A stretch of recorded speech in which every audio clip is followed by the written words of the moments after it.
7वा चित्रपट आहे आणि आजपर्यंत रुपेरी पडद्यावरती आपण छत्रपती शिवरायांचे विविध पराक्रम पाहिले, परंतु त्यांना भारतीय आरमाराचे जनक असं म्हणतात.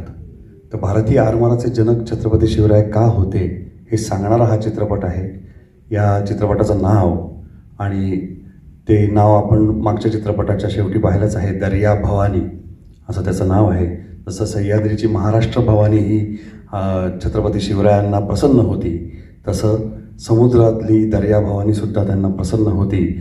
आणि अगदी आमचा जो रिसर्च आत्ता चालू आहे त्यानुसार लक्षात येतं की मोखा म्हणजे आत्ता जे सगळ्यात प्रसिद्ध झालेलं एक नाव आहे होर्मुझची खाडी, स्टेट ऑफ होर्मुझ, त्याच्या शेजारी मोखाची खाडी येते. त्या मोखाच्या खाडीपर्यंत आपलं आरमार विहरत होतं आणि छत्रपतींच्या नेतृत्वाखाली त्यांनी तिथपासनं अरबी समुद्रापर्यंत म्हणजे हिंद महासागरापर्यंत जकात वसूल केलेली आहे.